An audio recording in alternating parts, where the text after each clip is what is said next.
A data é 21 de junho de 1966. O local é o espaço aéreo ao norte de Hanoi, no Vietnã do Norte.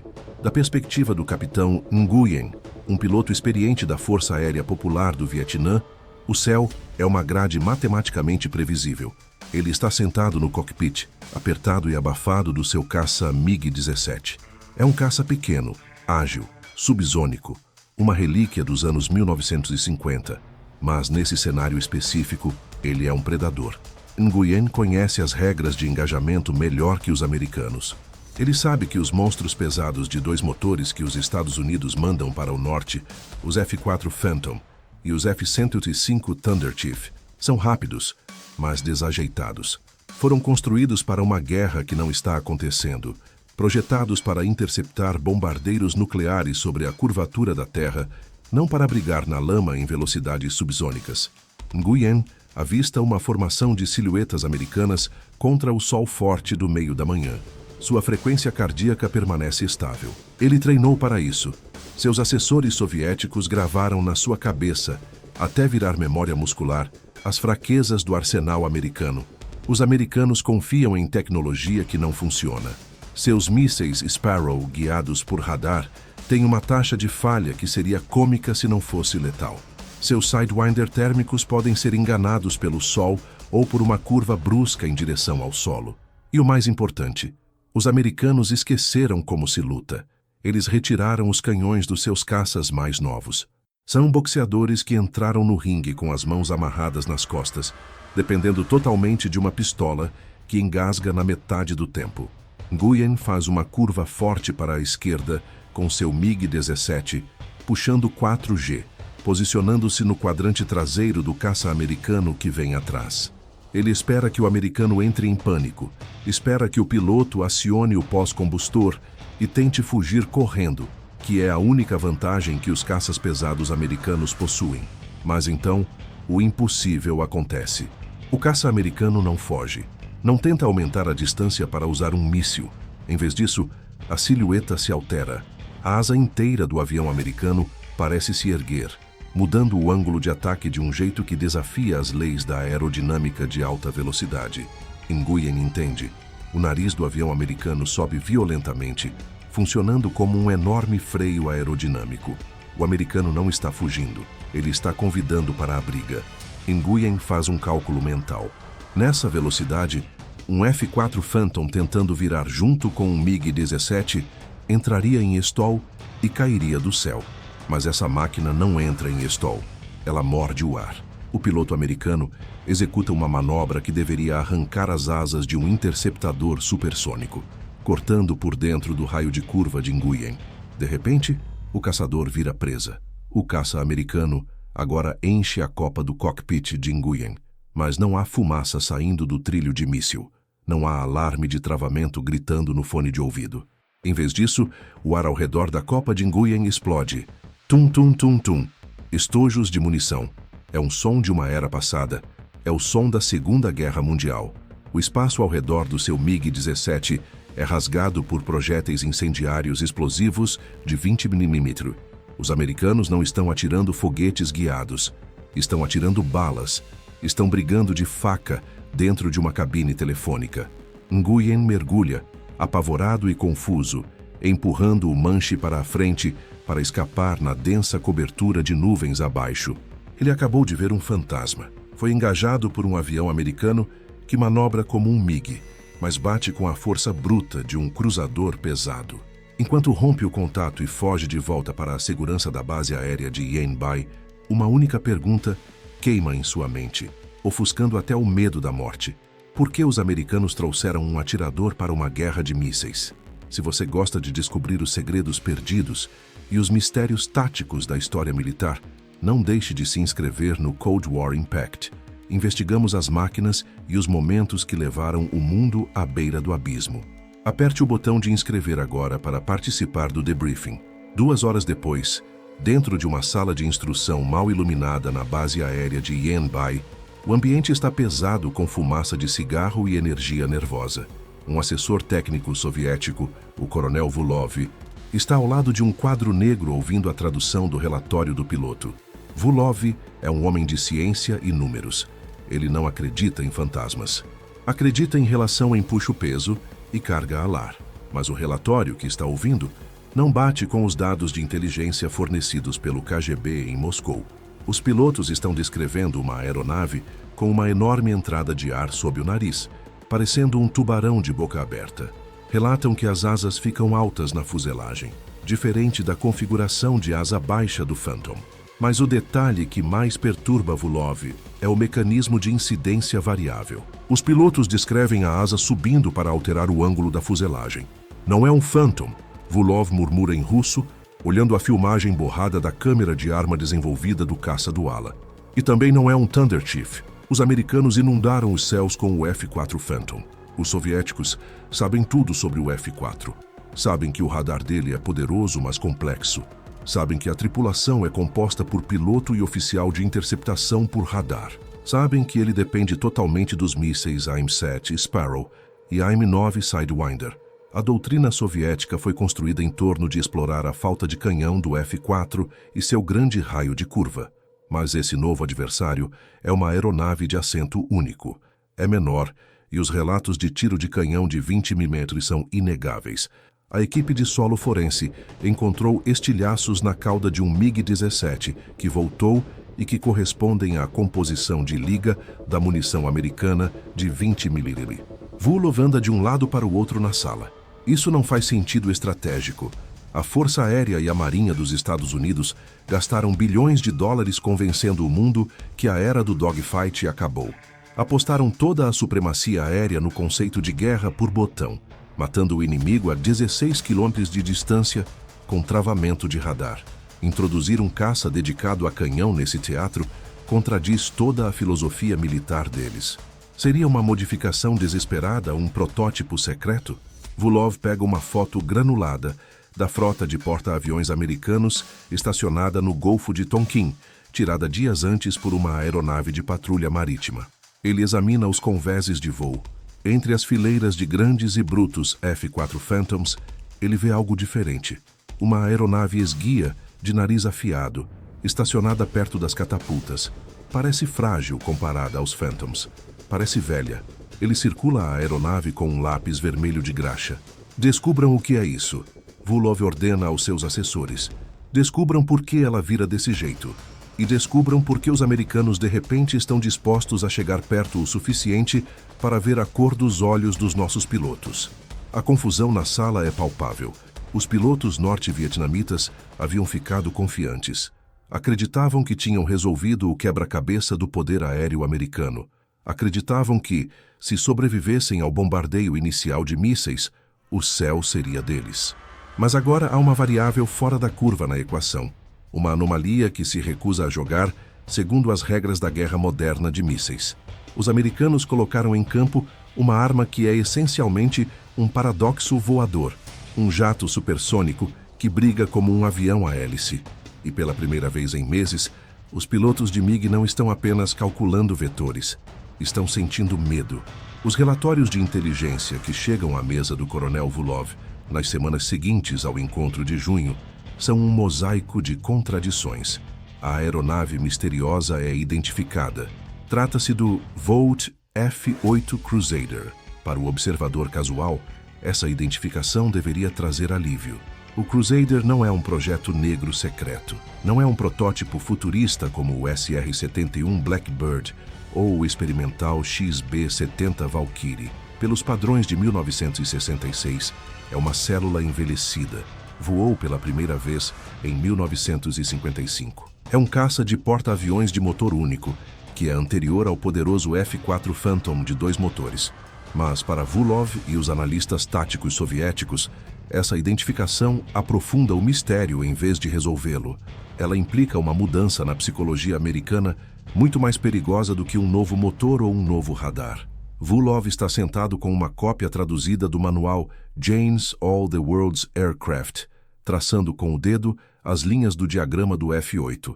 Ele bate no nariz do desenho. Olhem a entrada de ar, diz aos seus colegas norte-vietnamitas. Ela respira como um jato subsônico, mas voa a Mach 1.8. É um paradoxo. Os soviéticos passaram anos analisando o F-4 Phantom.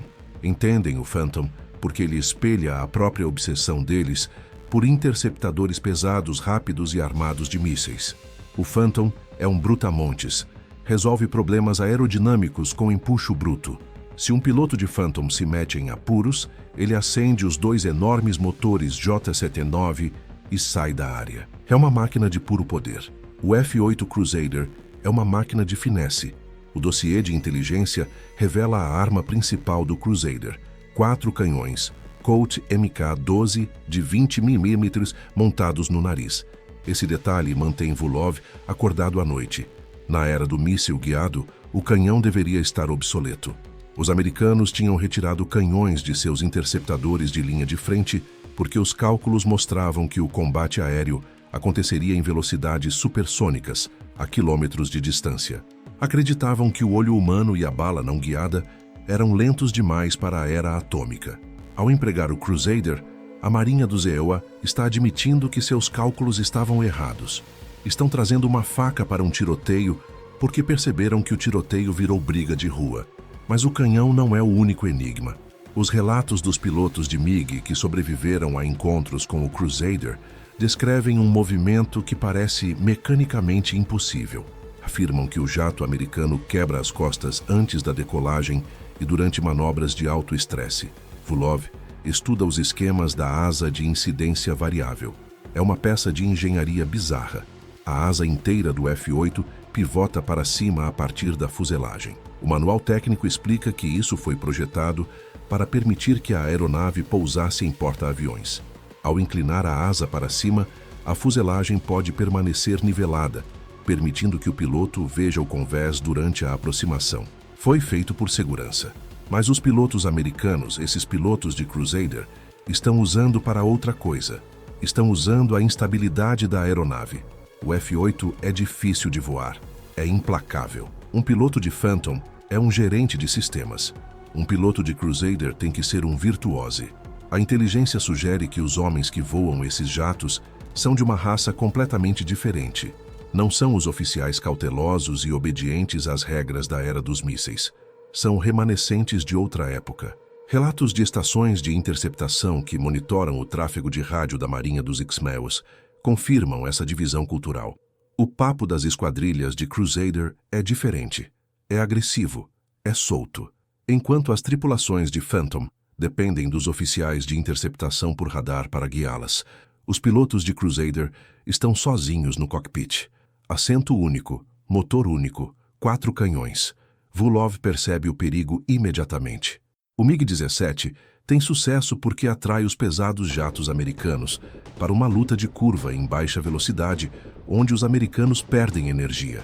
Mas o Crusader foi projetado para prosperar exatamente nesse ambiente. Tem alta relação sustentação, arrasto. Tem slats de borda de ataque que descem para manobrabilidade.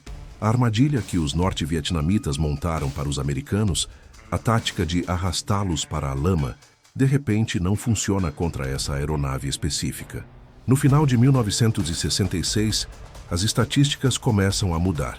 Os esquadrões de MiG-17, antes o terror das baixas altitudes, estão voltando com buracos de bala. Ou não estão voltando. Os esquadrões de MiG-21, os interceptadores Mach-2 de primeira linha da União Soviética, descobrem que o Crusader não entra em pânico quando travado por radar. Ele vira na direção da ameaça.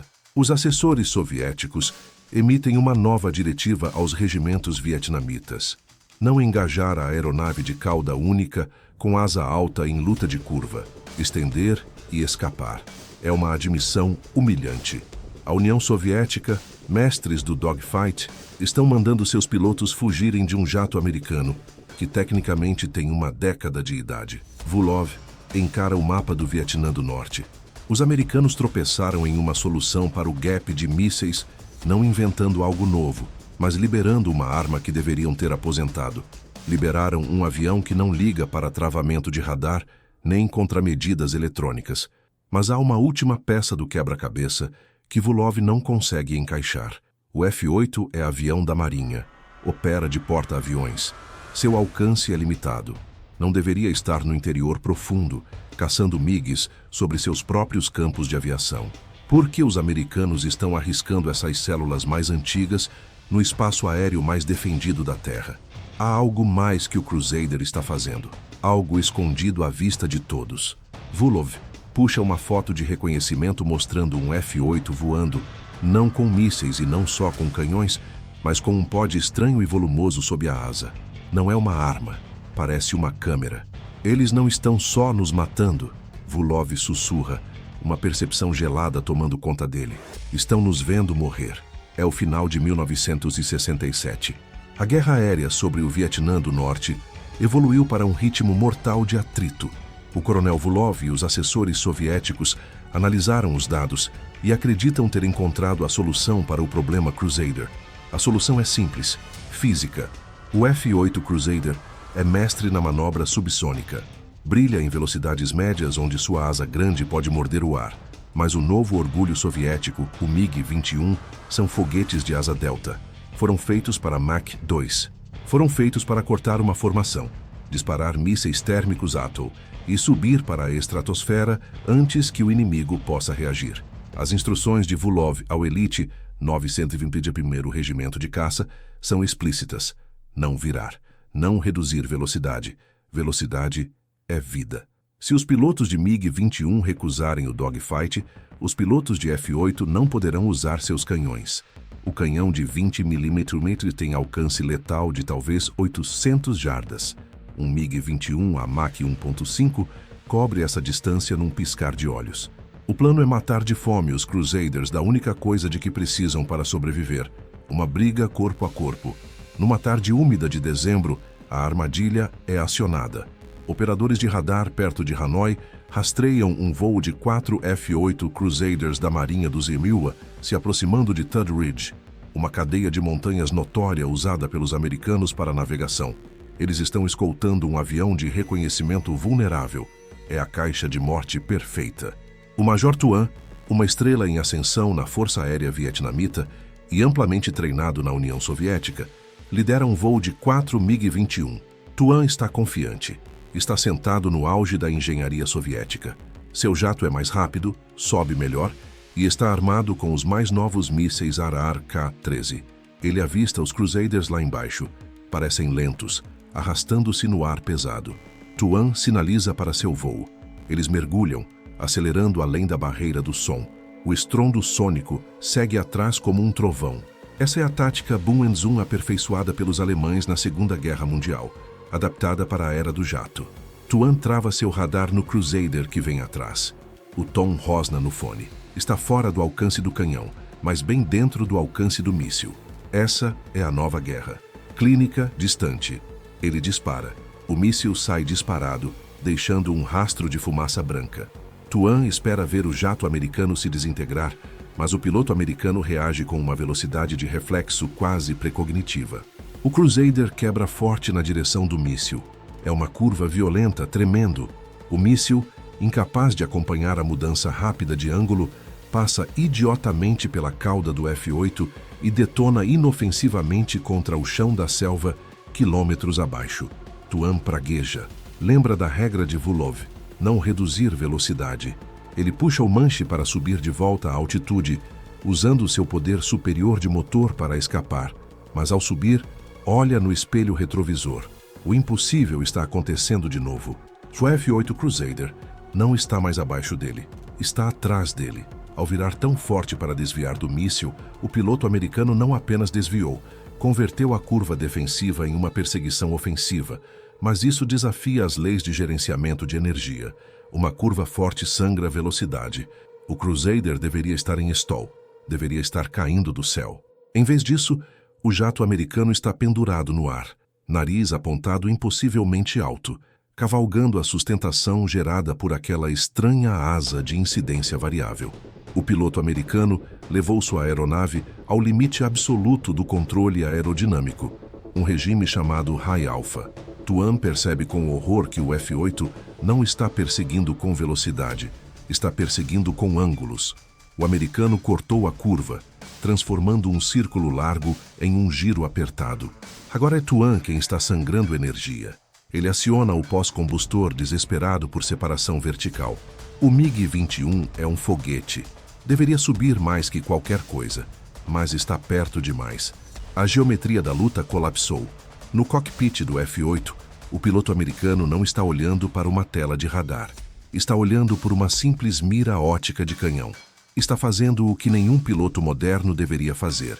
Está calculando manualmente avanço, queda gravitacional e taxa de fechamento. Tuan vê os clarões do cano. Não há receptor de alerta de radar para salvá-lo. Nenhum zumbido eletrônico gritando travamento. Apenas a chegada silenciosa e aterrorizante da física.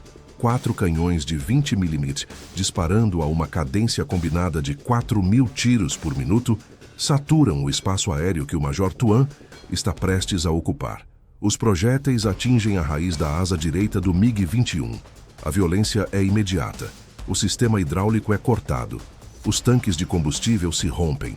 O elegante interceptador supersônico de Tuan é instantaneamente transformado em um pedaço de sucata em chamas.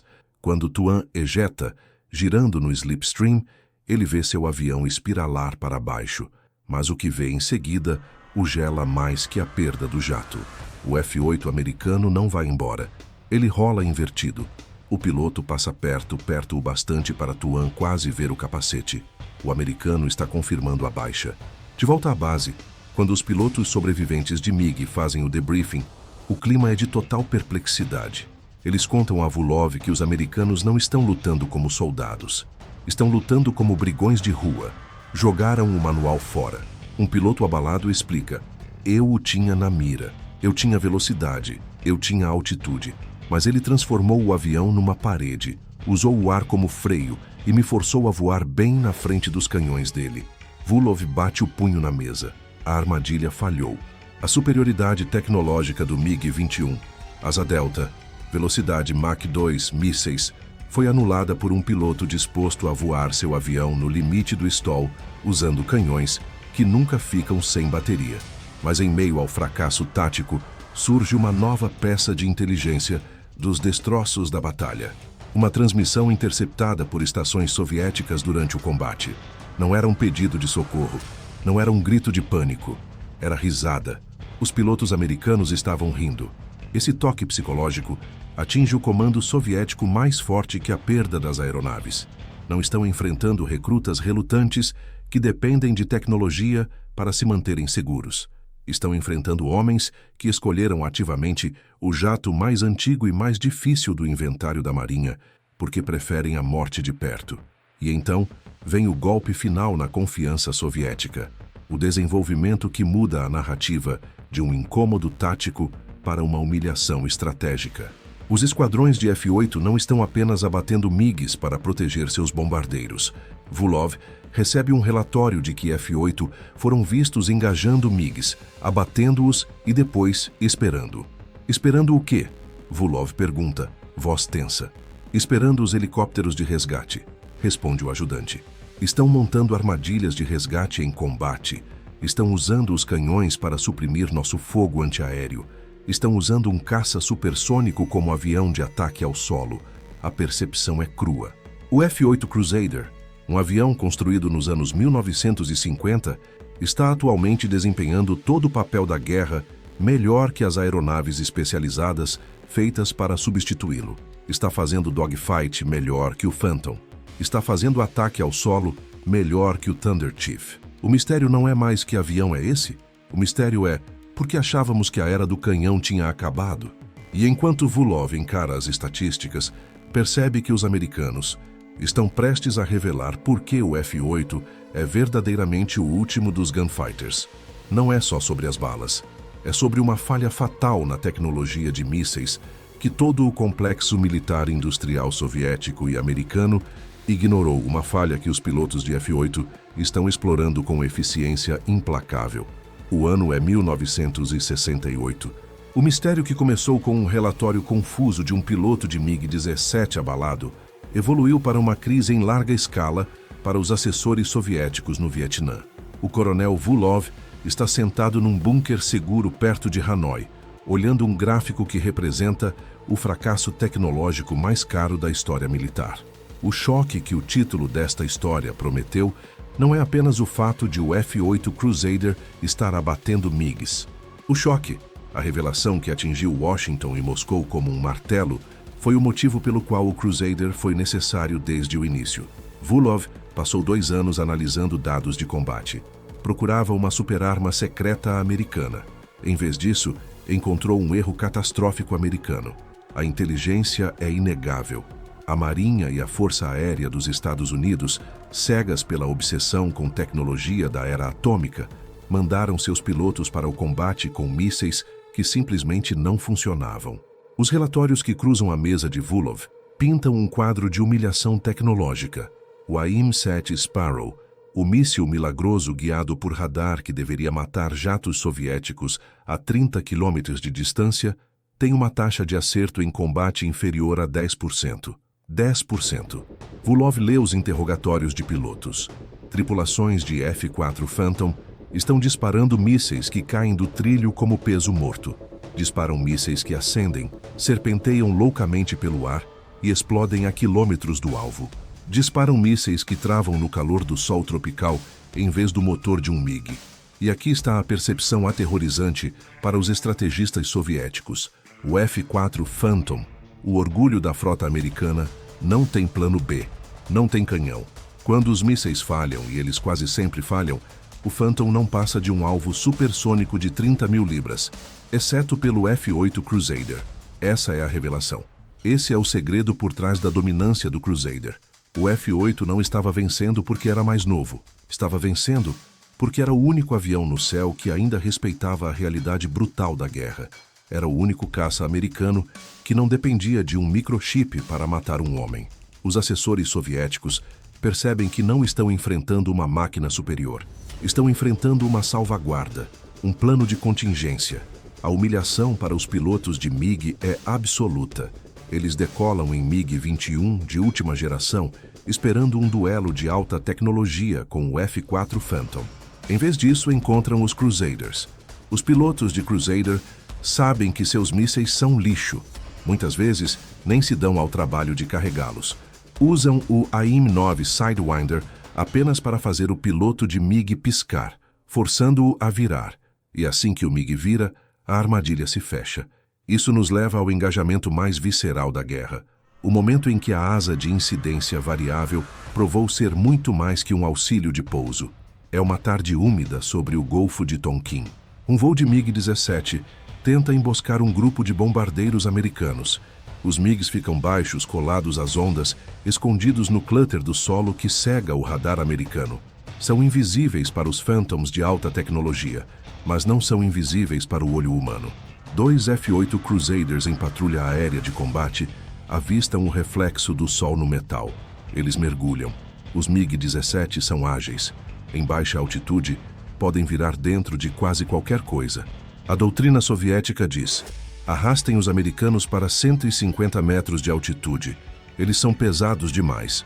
Vão bater no mar tentando nos seguir. O piloto líder do MiG puxa uma curva forte, inclinando 90 graus, voando a poucos metros da água. Ele espera que o jato americano atrás dele passe direto ou entre em stall, mas o F-8 não entra em stall. O piloto americano ativa a asa de incidência variável. Toda a estrutura da asa sobe. Num avião normal, puxar o nariz tão alto para manter sustentação em baixa velocidade cegaria o piloto. O nariz do jato bloquearia a visão do inimigo. Mas como a asa do F-8 inclina independentemente, a fuselagem permanece relativamente nivelada, mesmo enquanto a asa morde o ar. O piloto americano tem visibilidade perfeita. Está olhando direto pelo nariz do jato para o MiG. O piloto de MiG olha para trás e vê a silhueta aterrorizante do Crusader pendurado no ar, desafiando a gravidade, com a entrada de ar escancarada como um tubarão. Então vem a chamada de rádio que definiu uma geração de aviadores navais americanos. Não é Fox 1 nem Fox 2, os códigos para lançamento de míssil. É um grito gutural e único. Guns, guns, guns. Os 4 canhões Colt Mk-12 estremecem. O piloto de Crusader trabalha o leme, espalhando uma rajada de projéteis incendiários explosivos de 20 milímetros pelo caminho do MiG. Não há travamento de radar para quebrar. Não há assinatura térmica para flare. Só geometria e balística. Os disparos cortam a cauda do MiG-17. O avião soviético tomba no mar em uma bola de fogo. O segundo piloto de MiG, vendo isso, tenta fugir. Aciona o pós-combustor, tentando correr do atirador. Mas o F-8 Crusader tem um último truque. Foi o primeiro caça embarcado a quebrar 1.600 km/h. Tem pernas longas. O Crusader persegue o MiG, fechando a distância até o piloto americano conseguir ver os rebites na fuselagem inimiga. Outra rajada, outra baixa. De volta à base aérea de Yanbai, o debriefing é sombrio. O coronel Vulov encara as taxas de abate atualizadas.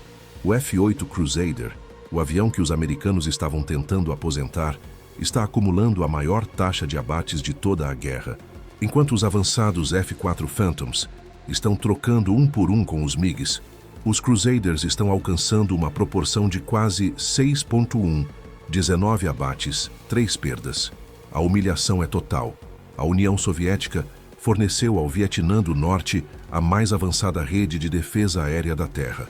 Treinou os pilotos em táticas modernas de interceptação e, ainda assim, sua força aérea está sendo desmontada por um jato que usa tecnologia de 1945. Mas o toque final neste mistério não é apenas a vitória do Crusader, é o legado que ele impôs ao mundo. O sucesso do F-8 Crusader envergonhou o complexo militar-industrial americano. Forçou o Pentágono a admitir que estavam errados. Por causa do F-8, a Força Aérea dos Indias Nariwa correu para instalar pods de canhão externos nos seus F-4 Phantoms, desesperada para dar aos pilotos alguma chance de lutar. Por causa do F-8, a próxima versão do Phantom, o F-4E, foi redesenhado com um canhão interno.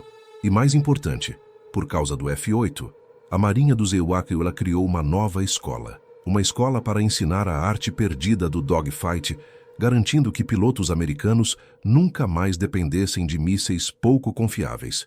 Chamaram essa escola de Top Gun. O F-8 Crusader foi a ponte. Foi o elo metálico entre os cavaleiros do ar da Segunda Guerra Mundial e os pilotos de caça modernos de hoje. Provou que, não importa o quanto a tecnologia avance, o homem na caixa importa. Provou que a automação não substitui instinto. Quando a guerra foi diminuindo, os esquadrões de F-8 foram eventualmente aposentados, substituídos por jatos mais novos e confiáveis como o F-14 Tomcat, que significativamente foram projetados com canhões internos desde o primeiro dia. Mas para os pilotos da Força Aérea do Vietnã do Norte e seus assessores soviéticos, a memória do Crusader permaneceu como uma cicatriz. Foi o único avião americano que eles não conseguiram enganar. O único que não conseguiam interferir. Foi o MiG Master. O mistério está resolvido. A manobrabilidade impossível era um projeto único de asa única. As vitórias impossíveis foram resultado de uma filosofia que valorizava a habilidade do piloto acima da guerra por botão. E a humilhação foi a percepção de que no jogo de pôquer de alto risco da Guerra Fria, os americanos venceram uma mão jogando um as que nem sabiam que estavam segurando. O F-8 Crusader permanece na história não apenas como uma máquina, mas como uma declaração.